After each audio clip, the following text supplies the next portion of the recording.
Hi, you guys. I just wanted to talk about breeding tiny Yorkies.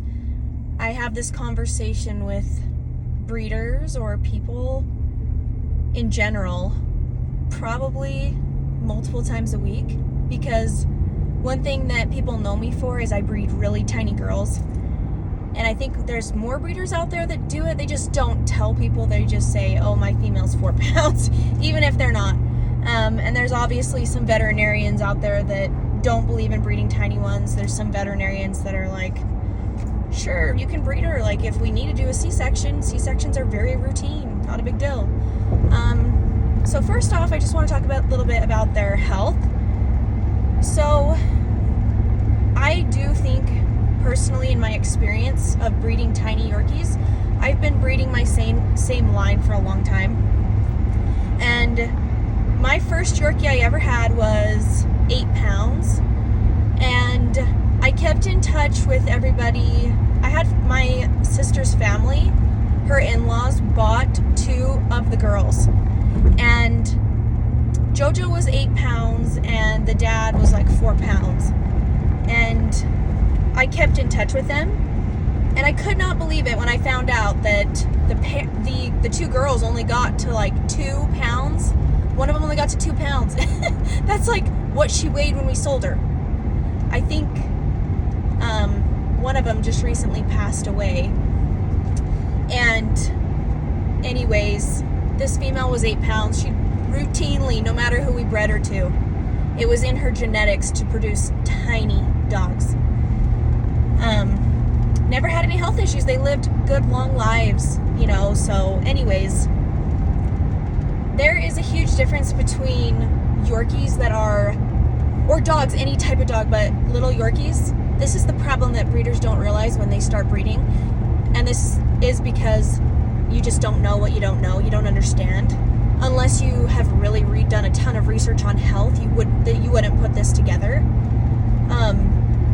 So what are some of the common health issues that we see in Yorkies? Liver shunts, hydrocephalus, which you see in any breed actually, hydrocephalus, water on the brain, people get it. People get liver shunts too. But, there's other health disorders.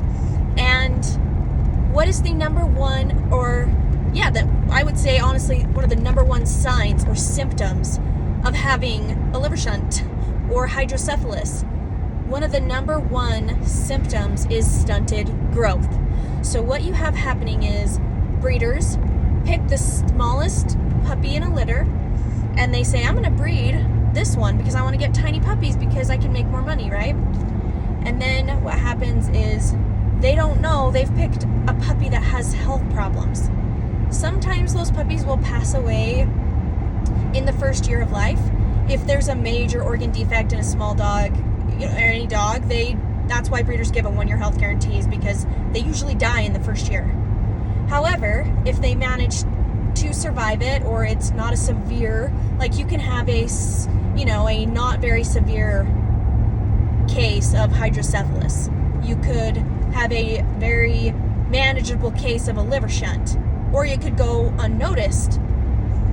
So there are many health conditions, not just those 2. There's many health issues that can cause stunted growth. So what you see happening is these breeders don't understand they have a health issue.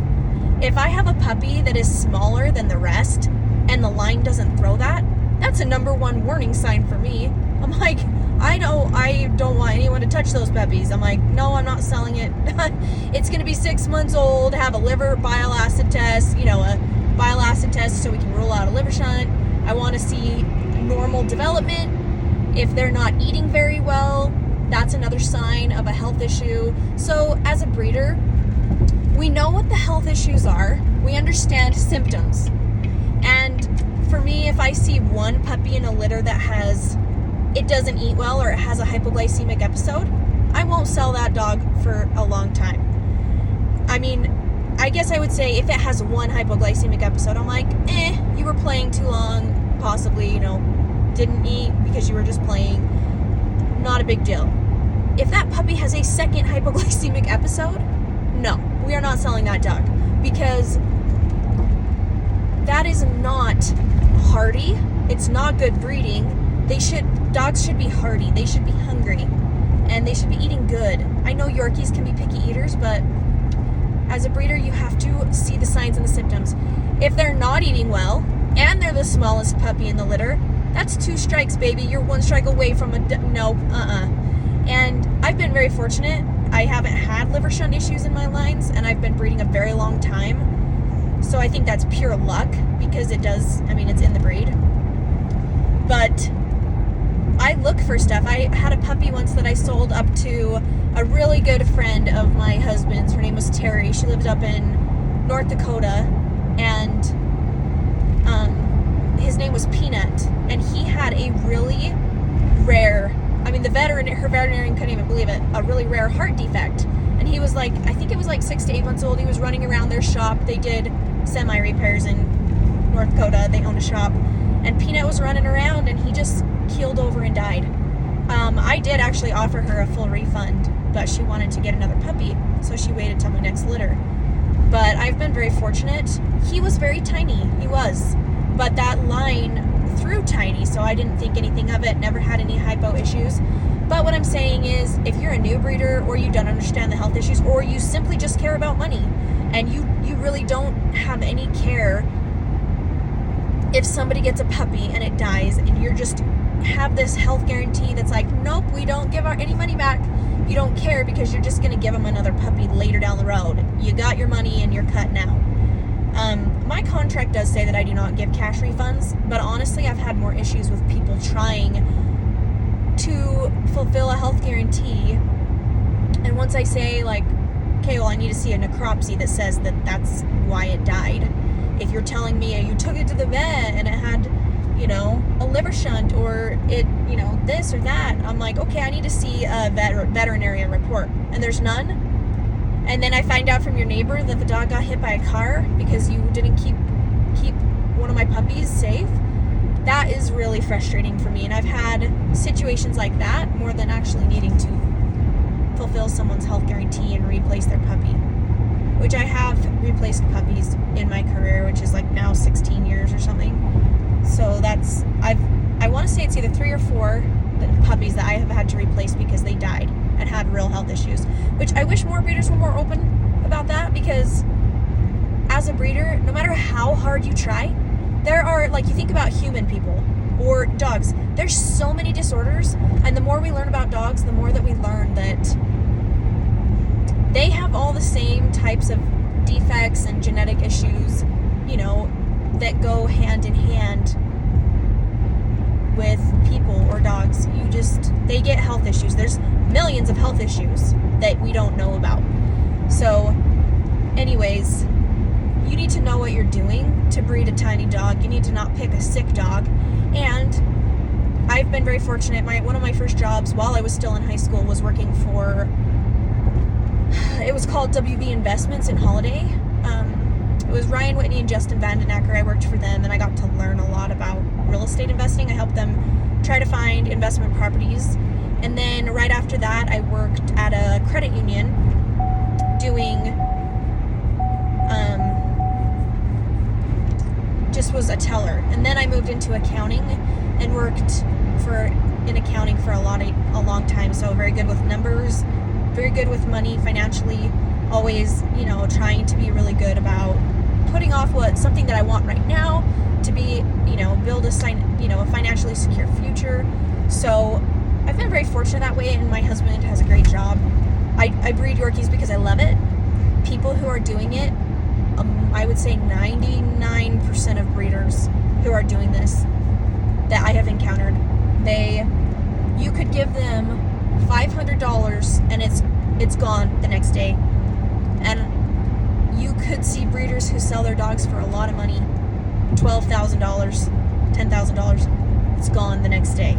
You will never get that money back. If you've ever tried to squeeze blood from a turnip, good luck. They don't have the option to give your money back because they don't have it. The minute you give it to them, 24, 48 hours, it's gone. They do not have it. They've either got debts to pay or, that's just, most people run their finances that way. I was very financially lucky in some ways, but I did get a personality evaluation while I was an accountant. They had us take these tests to evaluate if we would be a good, suitable for management.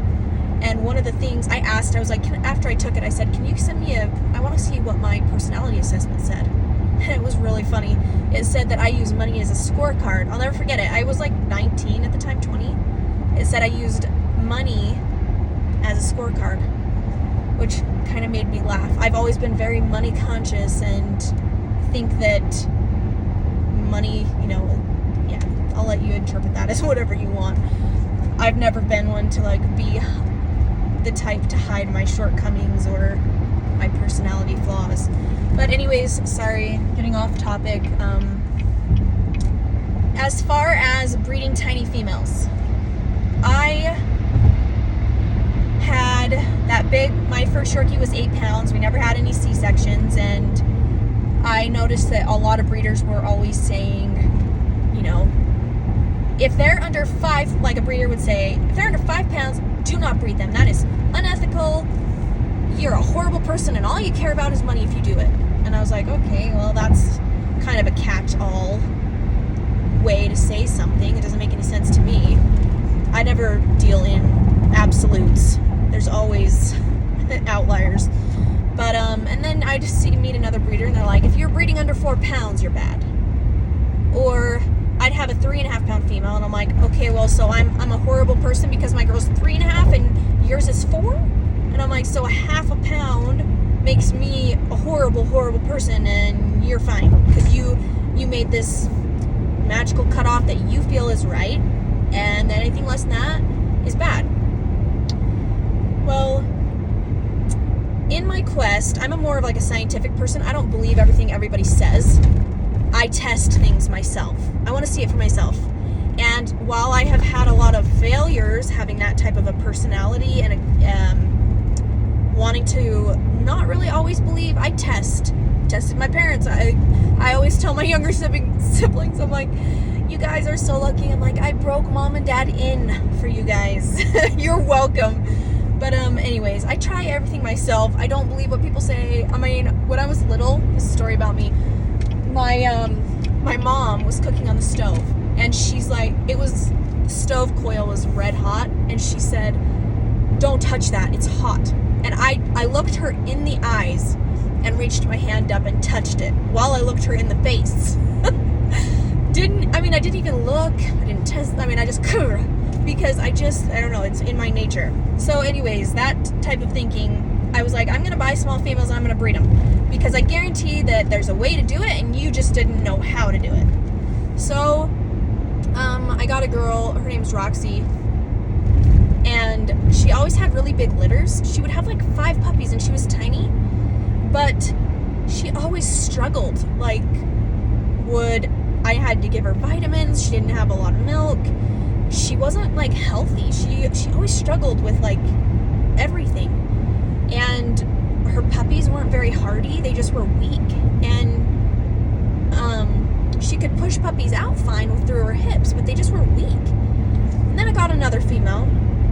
She was 2.5 pounds. She had very narrow hips, but she was built like a truck.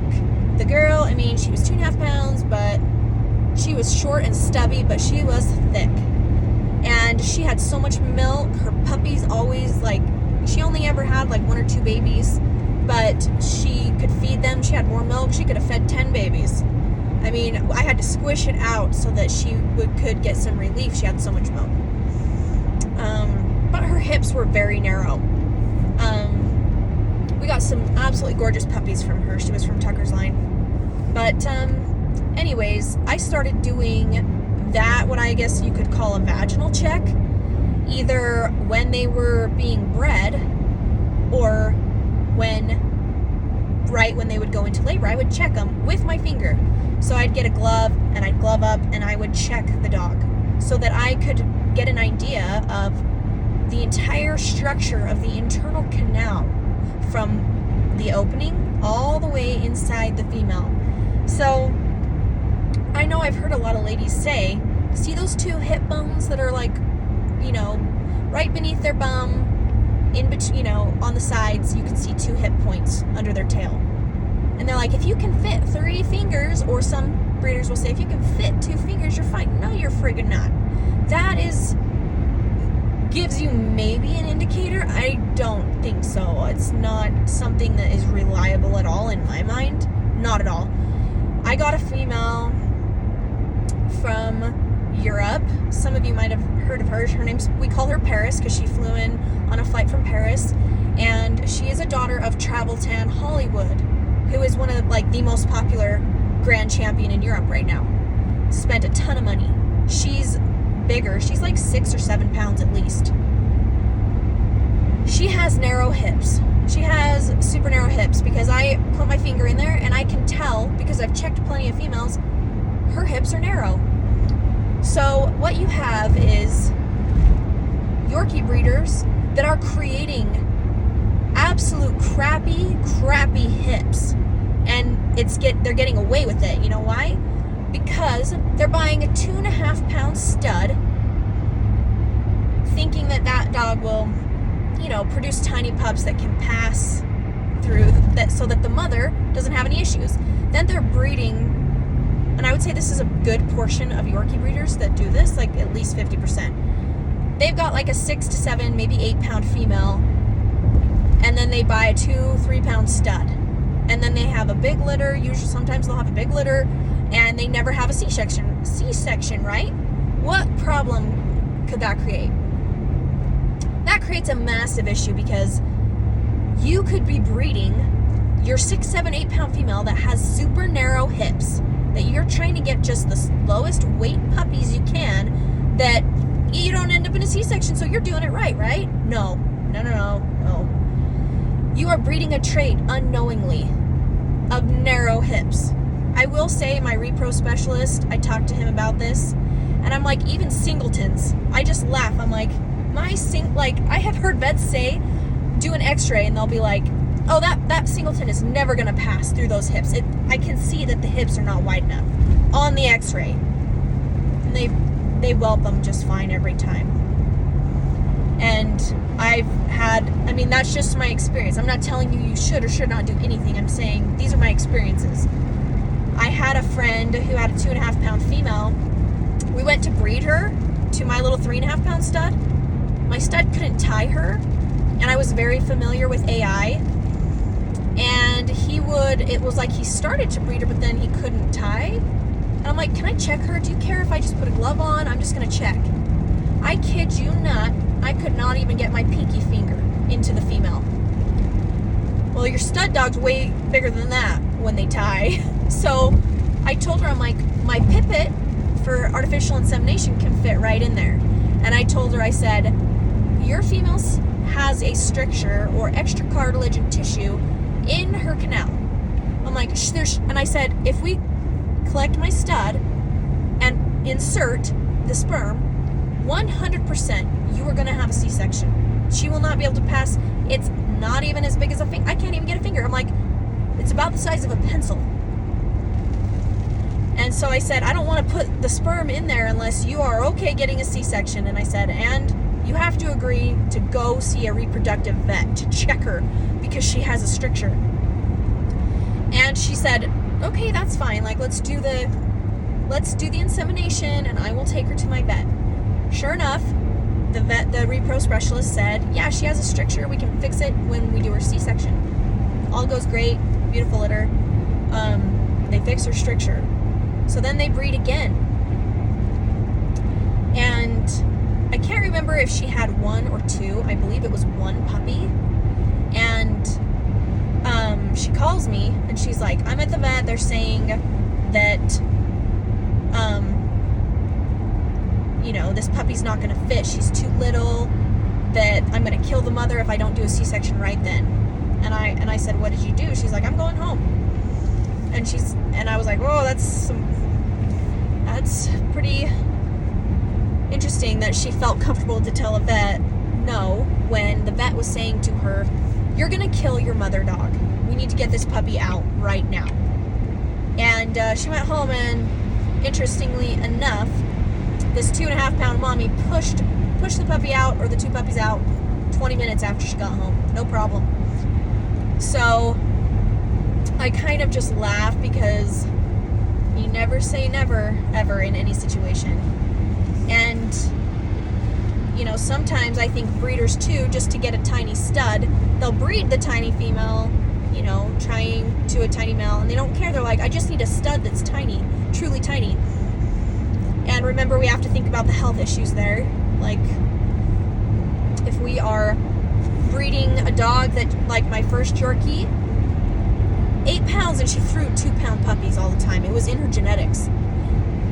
Didn't matter who we bred, what stud we used. Tiny babies every single time. So I guess what I'm trying to say is you should really, new breeders have no business breeding tiny females.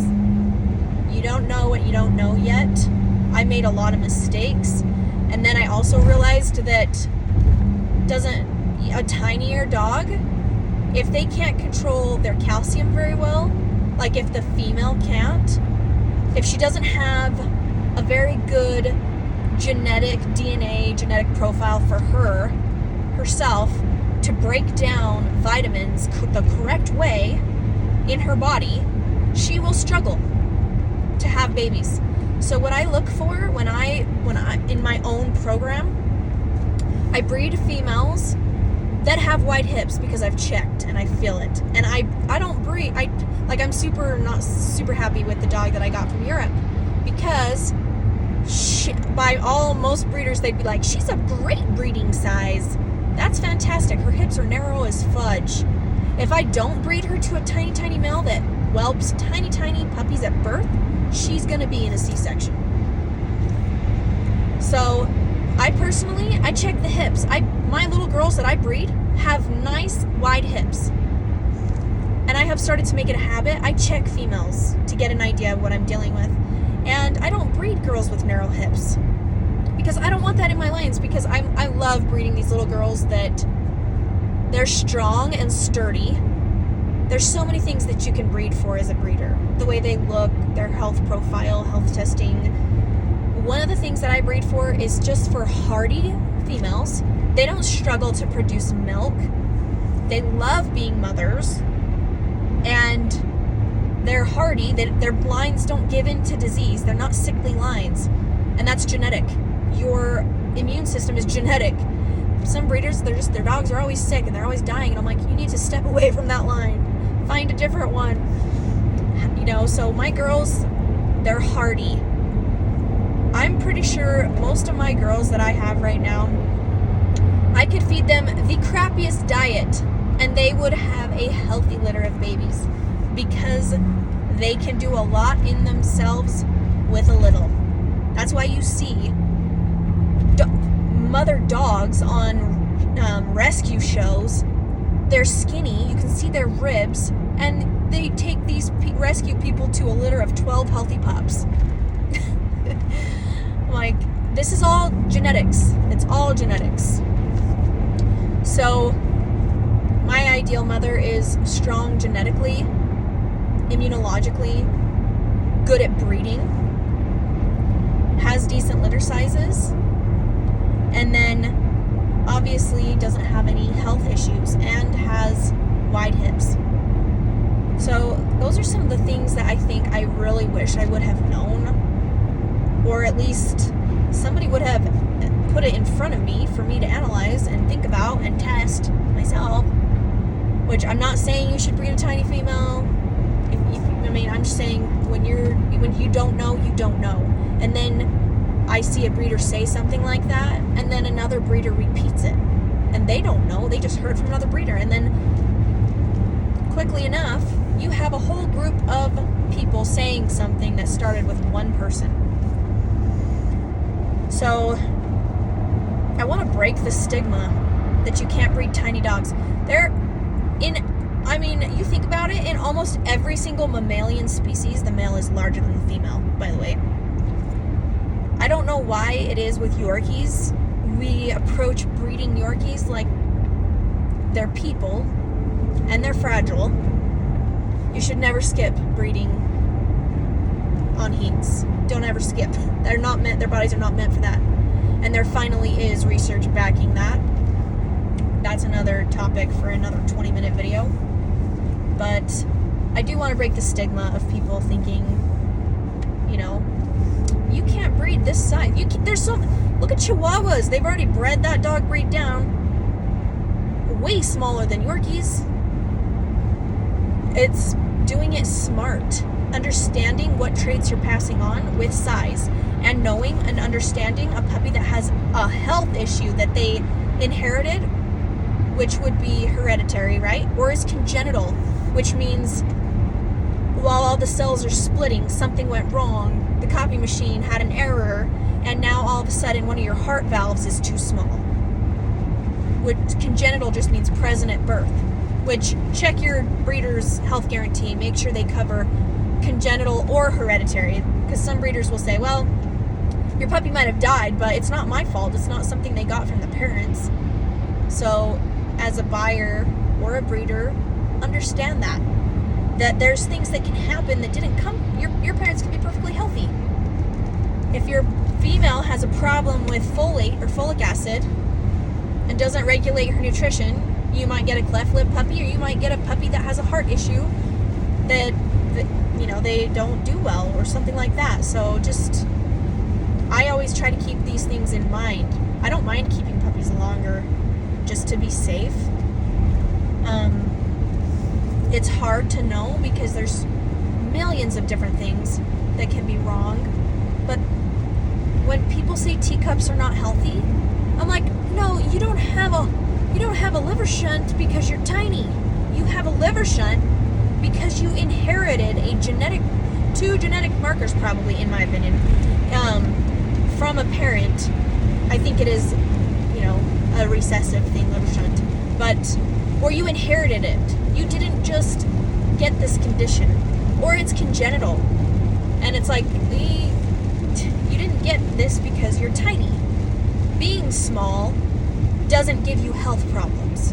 You get health problems from a deficiency of nutrients, a bad placental attachment, a poor placenta quality, a poor placenta location. Each puppy has a placenta. If it's, you know, people think that, oh, I'm going to put a deposit on the smallest puppy at birth. And I'm like, what are you talking about? I'm like, when they're born, the placenta's location, if you have a puppy that had a really good placenta quality and it was attached somewhere in the uterine horns where it was getting really good blood flow, that puppy is going to be bigger than the rest. But genetically, it may mature differently because in the fish tank, everybody's competing for nutrition, right? And space in the uterine horns. That can completely change by the time they're 8 weeks old. I have 100% seen, like, I had a puppy that was like 1.8 ounces at birth. She was the biggest puppy at adulthood in the litter. That puppy went to a lady in Logan. And she was upset. She's like, I thought this was going to be like a 2-pound dog, and she's like 4.5. And I'm like, I'm sorry, you know, it is what it is. Like, I try to do my best, but so you have to take so much into account. And I feel like there's such a gap between little dogs, the breeders, the health, veterinarians. Probably one of the best veterinarians I have ever met, and I have moved around, so I've met a lot of them, is in Draper, Utah. And he is incredible. As a breeder, and having moved around, you go to a veterinarian and they will give you most of them are very anti-breeder. Be careful when you're a new breeder. Make sure your vet that you're getting your vet care from doesn't hate dog breeders, or they will give you a million reasons why you should fix your dog. You know, and it's just, there is no perfect dog. You're just trying to blend weaknesses with strengths with every single breeding, so that the stud and the dam complement each other. There is no perfect dog. I could give you a reason, any dog you put in front of me, I could give you a reason why they shouldn't be bred, or they're not good enough for breeding. And I will say this, show breeders that show dogs I have bought so many show lines. They are, I have to say this, the biggest offenders of not doing health testing and breeding dogs that have major problems but look perfect on the outside. So, I mean, there has to be a marriage in here somewhere with all these things. Also, just so you guys are aware, when a breeder says, I do health testing and my dog's clear for over 215 diseases, I just giggle when I see that, because they're just trying to capitalize on a marketing scheme. Of those 215 genetic tests, only like 3 or 4 at Embark are applicable to Yorkshire Terriers.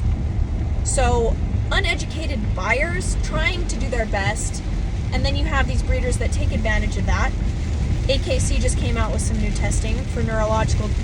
2 of them apply. There's 334 tests. I went halfway through and found 2 that actually apply to Yorkies. So don't fall for that trick. You need to know what health testing is. AKC also offers parentage testing, which is testing to verify that this is the father of this puppy. And it doesn't include a health profile. But now AKC just rolled that out. They are adding the option for breeders to add 334 marker tests, but only a few of them apply to your breed. Just know that. Look through the tests. They have them listed right on AKC, and it says terriers, this test. Look up what the disease is. Just to finish this long video off, I wanted to share one more experience.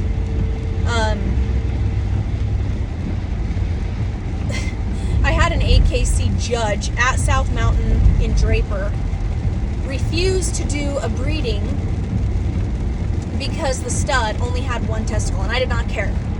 I'm like, that does not affect the quality of life of the animal, okay? And he recited some famous AKC dog that had a fake testicle and got caught at an AKC show. And I'm like, I really don't care if this puppy passes an undescended testicle, okay? The chances it's gonna be a health concern is like so low. And I said, this stud that has 1 testicle is clear for PRCD, which is, it causes early onset degenerative myopathy in Yorkies. Makes them go blind young.